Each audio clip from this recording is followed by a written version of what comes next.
भारत माता की भारत माता की। दीपचंद खैरे ईमानदारी की बात करता है, सरेआम बेईमान व्यक्ति है। मैं कहता हूँ बहुजन का पैसा देकर टिकट लेकर आए थे व्यक्ति। और कांग्रेस की भी बुद्धि खराब होगी, गहलोत की भी बुद्धि खराब होगी। अरे इसको अंतिम यात्रा होनी चाहिए जहां विधानसभा भेजने का काम करो। सानू होनी डाला कुछ साड़ी खड़ी रहने मुझ। क्या आप सब लोग स्वयं राम है यादव बन करके इस चुनाव को लड़ेंगे? मैं किशनगढ़ की जनता से पूछना चाहता हूं, आप पास मार्क नंबर लेंगे या मेरिट में पास होंगे?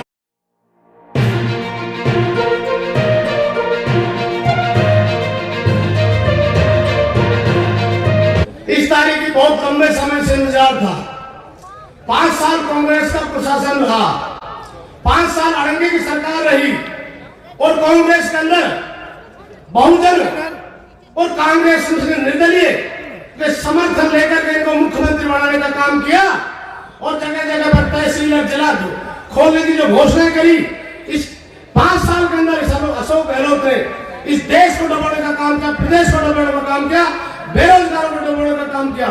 4 और 6 दफे पेपर लीक हो जाए और उस देश का प्रदेश का मुखिया अध्यापकों को ट्रांसफर में पूछता है कि साहब आपके ट्रांसफर में पैसे लग रहे, फिर जोर से बोलता है शर्म आनी चाहिए जिस देश के प्रदेश के मुखिया को, जहां के अध्यापक कहते हैं कि हम ट्रांसफर पैसे का देकर करा करते हैं। आज राजस्थान की जनता इंतजार कर रही है कि कब भारत चुनाव हो और भारतीय जनता पार्टी का कब शासन आए। आपने मैं राष्ट्र की बातें महात्मा जी ने कह दी और नेता बताएंगे। मैं किशनगढ़ की बात बताऊंगा। किशनगढ़ का चहुमुखी विकास पिछले 10 साल में रामहेतु यादव ने किया, जन जन में किया, हर जगह किया। चाहे रोडों का काम ले लीजिए, शिक्षा का काम ले लीजिए, सब डिवीजन का काम ले लीजिए। इस क्षेत्र को जिस मेवात कहते थे, आज मेवात के अंदर भी आधी रात को भी जा सकते हैं। 10 मिनट का रास्ता लेकर के बाघोड़ा तक की सड़क बनाने का, हरसोली से नूरनगर तक सड़क बनाने का, कोट कासिम से लेकर बूढ़ी बावल तक की सारी सड़कों का जाल रामहेतु ने, हमारे रामहेतु की खूब लड़ाई हुई है। साथ में यहाँ किस बात की लड़ाई होती थी? ये कहता किशनगढ़ वास में ज्यादा काम होगा और मैं कहता था थाना राज्य में ज्यादा काम होगा। सिर्फ विकास की लड़ाई होती थी, मन की लड़ाई नहीं होती थी। आज किशनगढ़ का चहुमुखी विकास भाई रामहेतु ने किया और ये दीपचंद जी खैरिया, इसको तो शर्म आनी चाहिए, डूबना चाहिए। मैं कह सकता हूँ उस बात को, लाड़ हम रही है, ताला नहीं जाए, एक अंगड़ों प्याज सुबह खा के चले और शाम तक किशनगढ़ में आके बंदर बांटते हैं। इसके मुंह से ही वोट मांगता है, कभी हाथी पे चढ़ जावे, कभी हाथ में चला जावे, फिर हाथी पे चला जाए और भगवान मेरे आप कहां चले जाओगे उसको कोई पता नहीं है। ये ईमानदारी की ढोकला करता है। दीपचंद खैरे ईमानदारी की बात करता है, सरेआम बेईमान व्यक्ति है। मैं कहता हूँ बहुजन का पैसा देकर टिकट लेकर आए थे व्यक्ति। आज बात करते हैं गांधीवादी, किससे क्या गांधीवादी? गांधीवादी सिद्धांतवादी व्यक्ति होता तो कांग्रेस को समर्थन नहीं देता। जिन दलित भाइयों को वोटों को लेकर, जिन दलित समाज का आड़ लेकर और जिस हमारे पिछड़े हुए दलित समाज को गुमराह करके उसके नाम पर बहुजन से विधानसभा में पहुंचकर और कांग्रेस की झोली में जाकर बैठा, आज उसका दिल लग गया। और कांग्रेस की भी बुद्धि खराब होगी, गहलोत की भी बुद्धि खराब होगी। अरे इसको अंतिम यात्रा होनी चाहिए जहां विधानसभा भेजने का काम करो। आज कोई का नाम ले इस बात का वोट। और एक और बात बताऊं आपको, ये कभी चुनाव नहीं जीता, नहीं जीतेगा। पिछली बार बहुजन का सहारा लेकर जीता था। मेरे सामने प्रधान का चुनाव लड़ा था इससे, अगर लड़का क्या थे, मैंने प्रधान में हराया। रामहेतु ने 2 बार विधानसभा में हराया इनको। और इस बात के साथ में जरूर लगना है कि निश्चित रूप से किशनगढ़ में इतिहास है तो भाई रामहेतु यहां से जिता कर भेजो। मैं मन से, अंतर्मन से, आत्मा से कह रहा हूं, एक भी व्यक्ति मेरा होगा और मेरे को चाहने वाला होगा और मेरा मजबूत करने वाला होगा। एक एक व्यक्ति को पसंद है, अगर रामहेतु का वोट नहीं देवे तो हम जब साथ रहते हैं, मन से साथ रहते हैं। आज विश्वास दिलाता हूँ 100% वोट हमारे आपको मिलेंगे। रामहेतु यहाँ इतिहास रचोगे जीत का। और हम दोनों तीनों भाई विधानसभा में जाएंगे और यहाँ पर राजस्थान के अंदर अलवर जिले का नाम रोशन करेंगे। निश्चित रूप से इसका भी बहुत बड़ा जिम्मेदारी है। राजस्थान में नहीं, आज तो राजस्थान भारतीय जनता पार्टी में राजस्थान राम जी का बहुत ऊंचा बात है। आपके क्षेत्र का विश्वास होगा, इनको जिता कर भेजोगे, राजस्थान सरकार में भागीदारी होगी, आप सब लोगों की भागीदारी होगी, इस क्षेत्र का विकास होगा। मैं आज आपके बीच में इसलिए आया हूँ, मेरी प्रार्थना है, मेरी अपील है, सब मिलकर भाई आप मन की बात निकाल देना और सारे मैं और लंबा रुकता कुछ मुझको दौसा के हमारे प्रत्याशी और मेरे मित्र में रहे शंकर लाल जी शर्मा के नामांकन पत्र में दाखिल लड़ा था। आपसे मैं अपील कर रहा हूँ, आपसे प्रार्थना कर रहा हूँ, इस खैरिया की खैर नहीं और रामदेव की जीत की कसम नहीं। खुले मन से मतदान करो, भारतीय जनता पार्टी को जिताओ और राजस्थान में इतिहास रच देंगे। लहर चल रही है, अब हमारा मुकाबला यही है कि मैं ज्यादा वोटों से जीतता हूँ, रामदेव तक संजय शर्मा बालन राज जी, ये कंपटीशन रच दो आप, जिसको ज्यादा वोटों से जिताओगे उसकी ज्यादा जय जयकार होगी। आप सब लोगों को मेरी तरफ से बहुत बहुत धन्यवाद। जय हिंद, जय भारत। और अभी धामाणी जी कह रहे थे कि खैरतल जिला बना है। मैं आप सबको बधाई देता हूं खैरतल जिला बनने की, खैरतल तिजारा जिला बनने की, लेकिन विधानसभा की मिनट्स में दर्ज है, विधानसभा में बोला हुआ एक एक शब्द 100 साल बाद भी आप जांच करोगे तो वो विधानसभा में लिखा हुआ मिलेगा। 13 से 18 में आदरणीय वसुंधरा राजे जी की नेतृत्व वाली सरकार थी। आपको ध्यान होगा आदरणीय ज्ञानदेव जी, आदरणीय मामा श्री, उस वक्त भी जिले बनाने की मांग आई थी और लगभग हर जनप्रतिनिधि चाह रहा था कि उसका क्षेत्र जिला बने। और मुझे ध्यान है उस वक्त में विधानसभा में माननीय महामहिम राज्यपाल दीर्घा में उस विधानसभा की कार्रवाई को देख रहा था बैठ करके, और जब बजट सत्र के अंदर आपके अपने लाडले रामहेत जी बोल रहे थे, मैं कोई अपनी तरफ से नहीं कह रहा हूं, विधानसभा की मिनट्स में दर्ज है, पुरजोर तरीके से मांग उठाई थी कि यदि जिला बनाए जाए तो खैरतल को जिला बनाने की मांग में रखता हूं, पुरजोर तरीके से मांग की थी। और जब हम दोनों विधानसभा से निकल के आपके 8/24 सरकारी बंगले पर पहुंचे थे तो मैंने एक बात जरूर कही थी, क्योंकि पार्टी का जिला अध्यक्ष था, तो मैंने कहा बाबा खैरतल जिला मांग तो लिया है पर सब लोग कह रहे हैं कि खैरतल जिला बनेगा नहीं। इन्होंने कहा मैंने अपनी क्षेत्र की जनता की मांग को विधानसभा में उठाया है और जब तक नहीं बनेगा मैं विधानसभा में उठाता रहूंगा, सड़कों पर संघर्ष करता रहूंगा। तो नींव तो 2013 से 18 की सरकार में आदरणीय रामहेत जी द्वारा खैरतल जिले की नींव उस सत्र के अंदर रख दी गई थी, भले ही वो इंप्लीमेंट इस 18 से 23 वाली सरकार में हुई हो। मैं आपको धन्यवाद देता हूं रामहेत जी, यदि उस वक्त आप खैरतल जिले की मांग उठाने की कार्रवाई राजस्थान विधानसभा में नहीं करते तो संभवतः ये जिला नहीं बन पाता, जिसका श्रेय आज दीपचंद खेरिया जी हो, चाहे कांग्रेस के नेता ले रहे हो, लेकिन नींव तो 2013 से 18 की भारतीय जनता पार्टी की नेतृत्व वाली सरकार ने रख दी थी।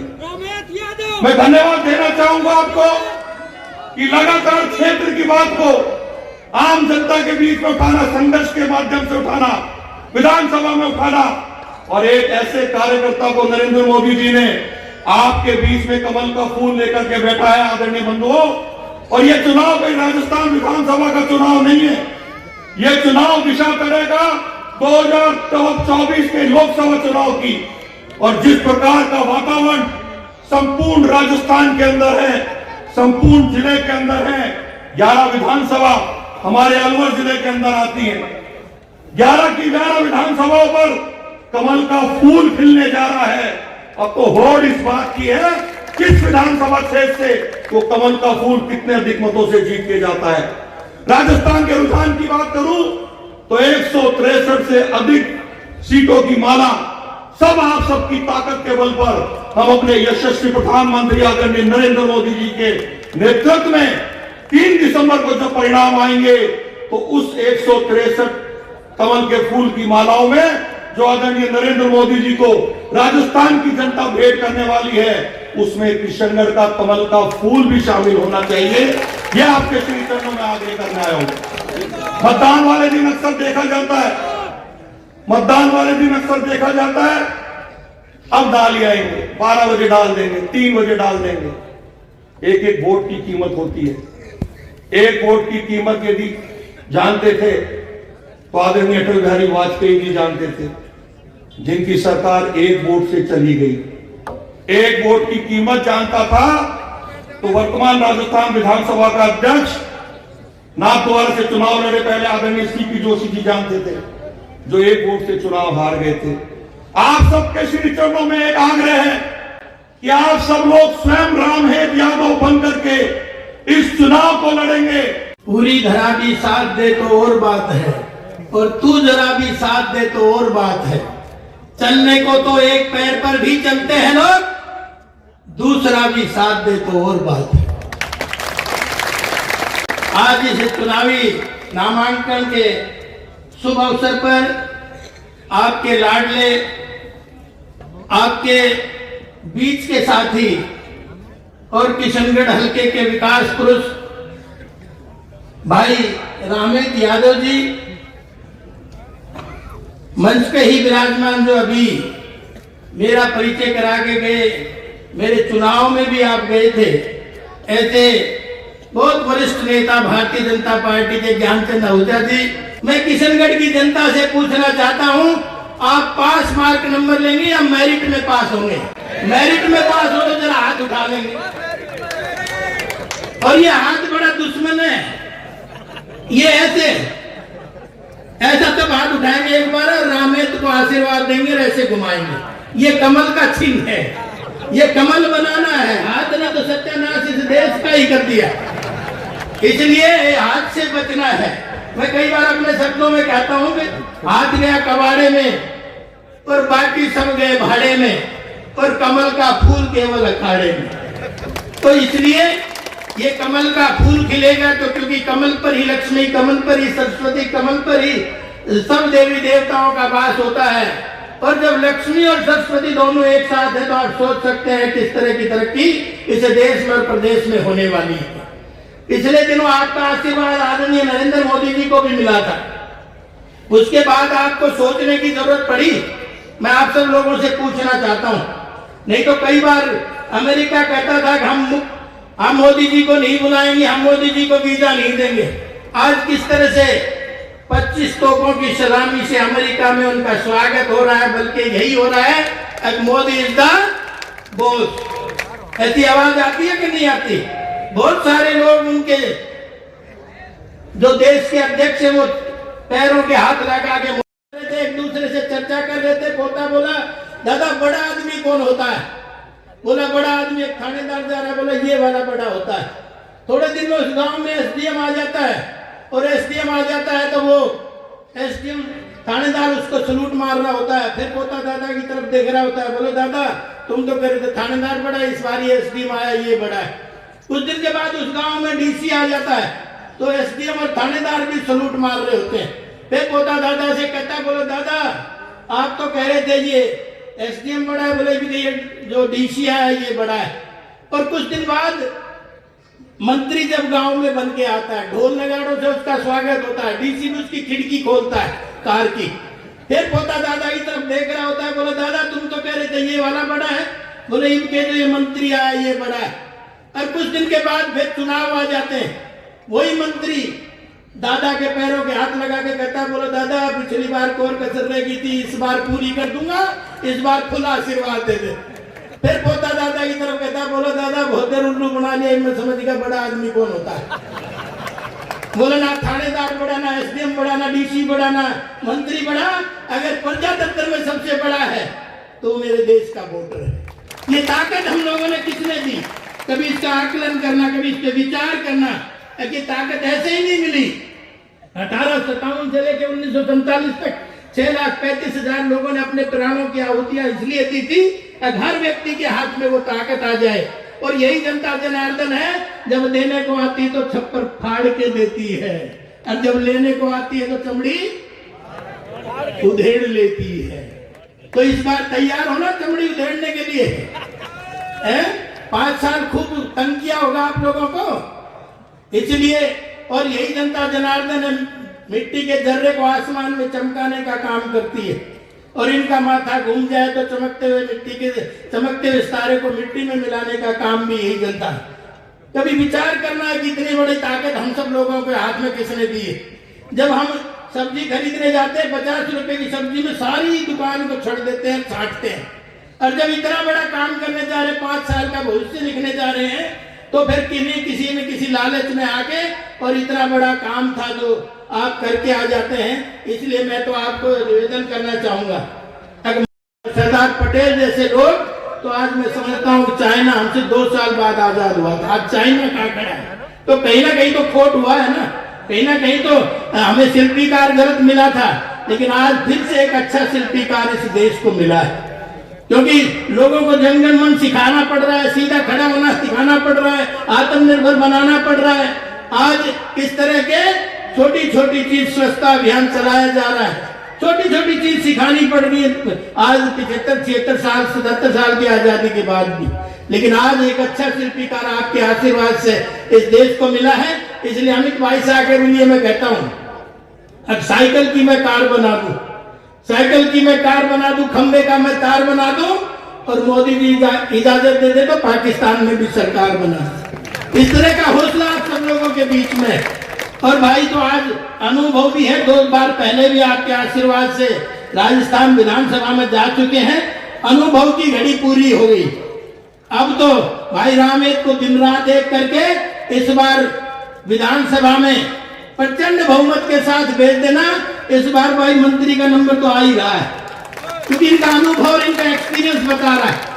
और ऊपर वाले भी इस बार बहुत राजी है, भले ही देर से टिकट डिक्लेयर हुई हो, तो इसलिए हुई भाई खर्चा पहले बहुत हो गया था इनका, देर से शुरू करेंगे तो तो इसलिए आपने वो ताकत भी इनको देनी, क्योंकि चुनाव एक आदमी नहीं लड़ता, चुनाव तो सब लोग मिलके लड़ते हैं। भारत माता की जय, भारत माता की जय, ज्ञानदेव आहूजा जिंदाबाद, जिंदाबाद, जिंदाबाद। भाइयों और यहाँ बैठे हुए मातृशक्ति, सबसे पहले तो मैं ये कहूंगा कि भारतीय जनता पार्टी स्वाभिमानी पार्टी है। अपना सम्मान, देश का सम्मान, राष्ट्र का सम्मान और सनातन का सम्मान, सबका सम्मान करते हुए, लेकिन दूसरे को भी बेइज्जत नहीं करते। हम दूसरे को भी सम्मान देते हैं। जब हम चींटी को दाना देते हैं, जब हम पक्षी को दाना देते हैं हिंदू, जब हम पीपल की पूजा करते हैं, तुलसी पौधे को माँ कहते हैं, हम गाय को रोटी खिलाते हैं, तो हमारे लिए मुसलमान भी इंसान है, हम उनका भी सम्मान करते हैं, मेव का भी सम्मान करते हैं।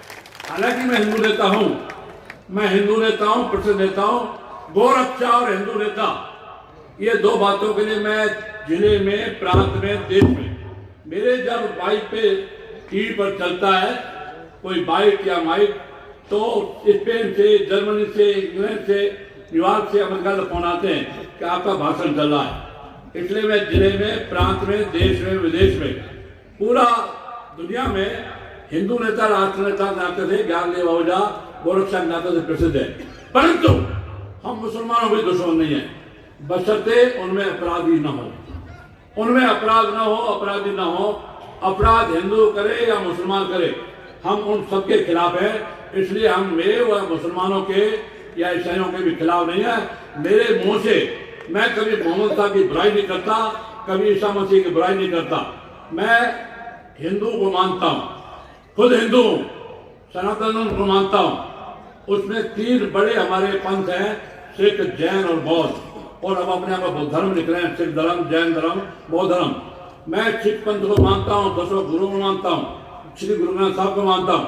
परंतु मैं ईसा मसीह मुसलमान की नबी मोहम्मद साहब की बुराई नहीं करता, मैं राधा स्वामी की बुराई नहीं करता, मैं निरंकारी की बुराई नहीं करता, मैं बुराई नहीं करता किसी संत की। चाहे आसाराम जेल में बैठा हो, 2 दिन संत रहा, और चाहे बाबा रामपाल, चाहे गुरु राम रहीम, किसी की बुराई नहीं करनी।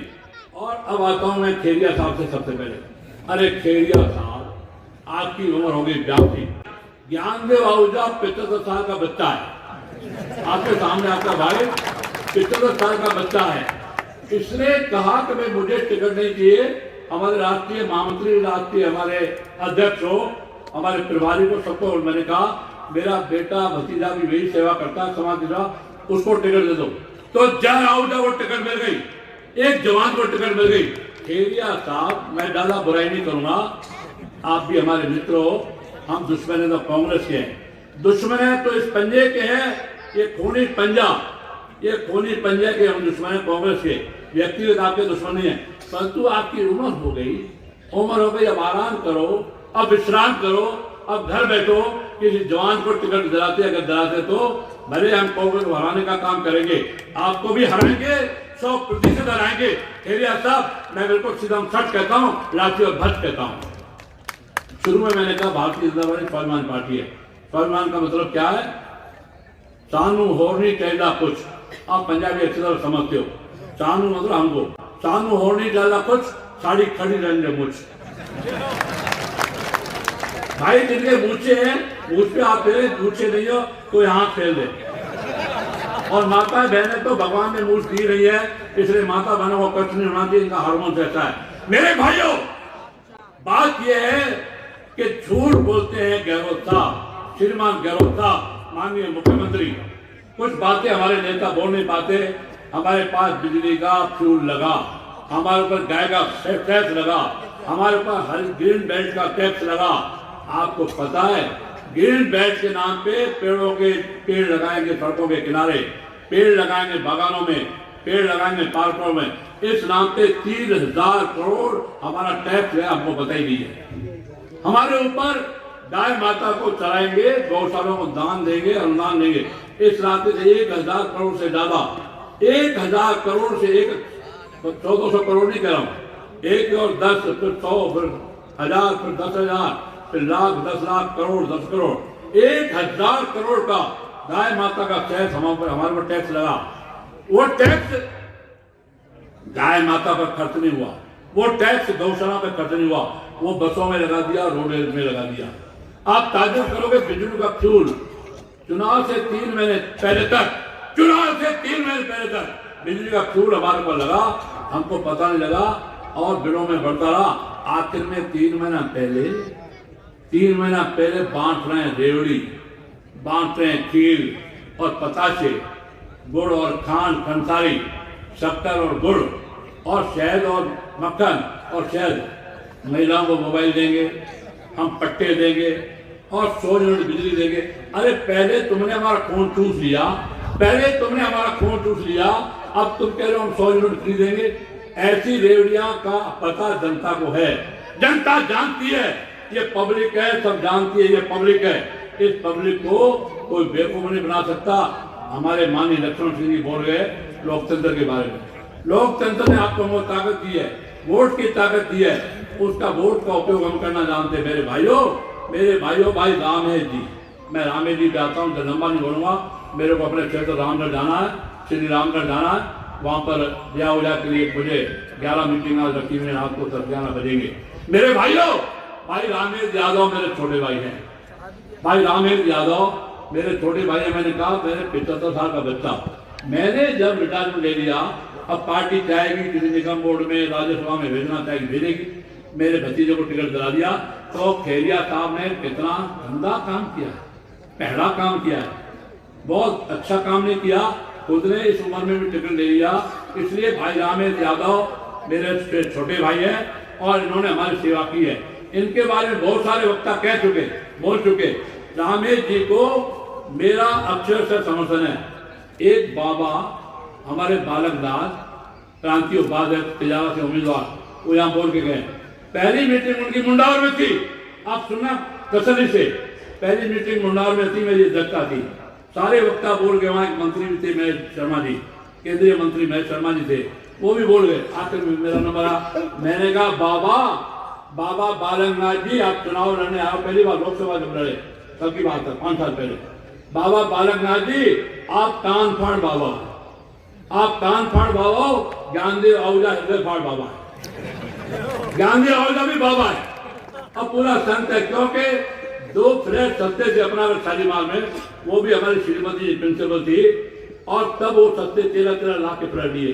कोई प्रॉपर्टी नहीं, कोई दुकान नहीं, कोई मकान नहीं, कोई जमीन नहीं, कोई जायदाद नहीं, कोई कृषि नहीं, कोई माइंस नहीं, और कोई पेट्रोल पंप नहीं, कोई गैस नहीं। लक्ष्मण सिंह जी, बाबा बालगंगा जी को मैंने कहा आप कान फाड़ बाबा हो तो ज्ञान देने वाले हृदय फाड़ बाबा है। पूरी भावुकता के साथ संत वाणी में मैं ये घोषणा करता हूं।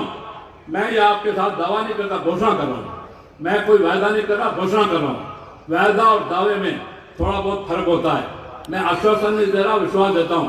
मैं विश्वास के साथ, पूरे विश्वास के साथ और पूरे विश्वास के साथ यह घोषणा कर रहा हूं कि रामेश जी यादव तीसरी बार जीतेंगे, भारी बहुमत से जीतेंगे।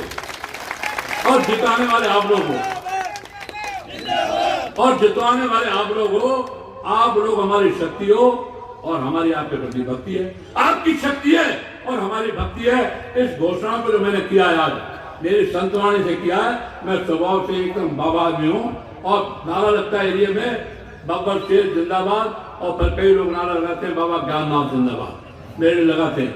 इसलिए मेरे भाइयों और बहनों, मातृशक्ति, मेरे जवान साथियों और हमारे पत्रकार बंधुओं और तो हमारे पुलिस वाले भाइयों, हमारे पुलिस और प्रशासन जो व्यवस्था में लगे उनको मैं धन्यवाद देता हूं। मैं IPS IAS से ज्यादा, RPS RS से ज्यादा इन सिपाही संतरियों की सेवा करता हूं और इनको धन्यवाद देता हूं। ये बेचारे 24 घंटे सेवा में लगे रहते हैं। थानेदार से लेकर के head constable, ASI, CI, SI सबको मैं सम्मान करता हूँ, झगड़ा करता हूँ। कहीं मेरा कुछ दोस्ती होती है, दोस्ती का मतलब ये होती है, समझ गया? दोस्ती का मतलब ये होती है, मैं अमर्यादित भाषा नहीं बोलूंगा, संसदीय भाषा बोलूंगा। दोस्ती का मतलब ये होता है, आप समझ गए? IPS ST कलेक्टर से झगड़ा होता है और झगड़ा होता है हमारा SDM और SC से ऊपर वालों से। इसलिए मेरे भाइयों, मैंने घोषणा की एक संतवाणी से और स्वाभाविक रूप से की है, भाई रामेश जी भारी बहुमत से जीतेंगे और आप जिताएंगे। और मैं आपको यह भी विश्वास दे रहा हूं, मैं खैरतल का हूं।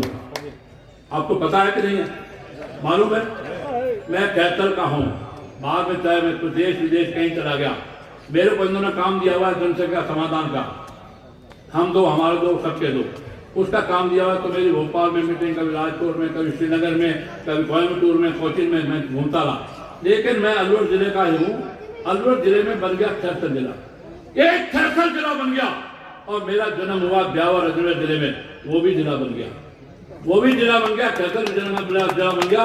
हम पिछले 15 साल से मांग कर रहे थे ब्यावर का MLA भी, मैं भी ब्यावर जिला बनाओ। और खैरतल के लिए रामेश जी, संजय जी, हम लोग बहुत अड़े और बहुत खड़े, खैरतल जिला बन गया। आप सबको बहुत खुशी की बात होनी चाहिए कि हम लोग इस बात पर अड़े और खड़े और भिड़े और लड़े और खैरतल जिला बन गया, मेरा जन्म स्थान ब्यावर जिला बन गया। इसलिए मेरे भाइयों, आपको बधाई देते हुए खैरतल जिला बनने की। लेकिन 11 सीटें हैं पूरा अलवर जिला, अभी राजकीय जिला अलवर जिला है, राजकीय जिला अलवर जिला 11 सीटें जीतेंगे। और राजस्थान में 153 हम जीत चुके और 153 की अभी 163 या 173 जीतेंगे। मेरा मोबाइल मेरे PA के पास है, मेरा मोबाइल नहीं तो मैं आपको दिखा दूं। मैंने 21 मई को 21/5 को एक व्हाट्सएप में लगता नहीं, मैं राजनीति में ऐसा नेता हूं पूरे देश में कि मैं व्हाट्सएप नहीं लगता। मेरे एक मैसेज किया मैंने एक नेता को, वो एक निगम के अध्यक्ष है, सीधा बता दूं, पर्यटन अध्यक्ष है हमारे भानपुर के धर्मेंद्र सिंह राठौड़। धर्मेंद्र सिंह जी को मैंने किया कि आपकी कांग्रेस की सीटें 17 से 22 नहीं आएंगी। फिर उनका फोन आया तो मैंने उनको 31 अगस्त को फिर मैसेज किया, आप बहुत जोर मार रहे हो तो 25 से ज्यादा नहीं है। पहले भी मैंने 21 सीटों से 25 सीटें आएगी, घरों का मुकाबला 21 सीटें आई 2013 में। मेरे भाइयों, मैं संत स्वभाव का आदमी हूँ, मैंने सीधे घोषणा कर दिया आपके बीच में। आपको मैं पुनः विश्वास दिलाते हुए रामेश जी को जितवा करके हम लोग मिलकर के, सब संजय जी हम लोग मिलकर के मंत्री बनवाएंगे। मंत्री बनवाने के लिए जो हमको करना पड़ा करेंगे, इनको मंत्री बनवाएंगे।